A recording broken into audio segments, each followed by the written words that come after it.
So after university, like I told you, I was working for publishing firms and stuff, so I started drawing stuff. But then I was interested in current affairs, politics, entertainment, society and stuff. So I'll draw cartoons and post on my Facebook page. So one day I posted a cartoon. It was they had a spat, like they always did Chameleon and Baby Cool. So I posted something. I did something and posted it about the same. So a friend of mine calls me and tells me, Chameleon wants to see you. So I was like, oh. So he said, we are going to give him your number, and then he will give you a call. And so he calls me. I was still staying in Makerere. He called me one evening. I found him in town. So he tried telling me that he appreciated the work and stuff. But then he asked me, do you work? Like, is this your job? Do you work 9 to 5? Do you have an illustration, like a cartooning jobs? I told him no. I'm illustrating books at the moment, but once in a while I get cartoons and post them on. So he tried getting for me a job. He told me he had friends in Observer. He would try connecting me to them. He gave me the numbers. I called several times. They snubbed me. So I shall until another friend of mine told me I could actually draw for the Kampala Sun. Because since most of the stuff I was doing was entertainment related. Yeah. So I started drawing for the Kampala Sun, a cartoon a week. And from the Kampala Sun, that's when the Monitor advertised they wanted an artist, an illustrator, not an editorial cartoonist. That's when I joined the Monitor in 2013 as an illustrator, up to 2016 when the editorial cartoonist passed on and I took over. So I wanted something that could cater for the two passions, news and then art. And the most ideal was editorial cartooning. I do an editorial cartoon every day for the Daily Monitor, then I do 2 cartoons a week for the sports paper. I prefer to work at night. Because I find daytime too busy for me to concentrate. Even when you have an idea, probably there is some football to watch, there is some KB to catch, there is a beer to. So after I've settled at home in my own space, that's when I start working. When do I go to bed? I go to bed at around between 2 and 3.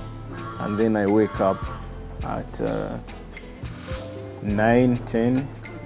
Yeah. So the better part of my daytime, I use it for coloring, reading, engaging people online. It's quite a process, but in most cases, if let's say there's something that has been happening or something has happened elsewhere, could be here, could be around the world, and it's created buzz and people are talking about it.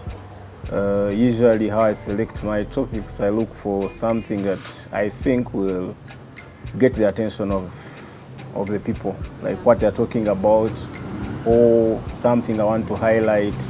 So my typical day, I read the news, I check out websites, I check out newspapers and see what people are talking about on social media, on TV, and that guides me on what to do, on what topic to tackle, on what cartoon to draw.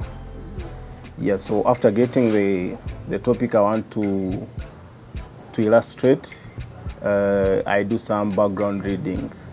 If let's say it's about a petition, I read a few things about the past petitions, who is involved, just making those, looking for that background info. After getting that, then I start thinking about how the cartoon is going to look like. Then I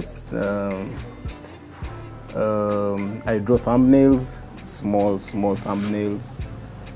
which later I select the one I think is ideal that I choose to be my final piece.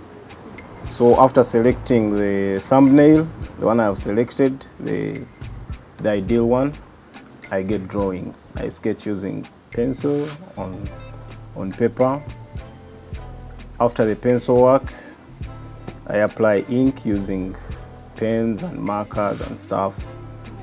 After that, after inking, so drawing is followed by inking, then scanning.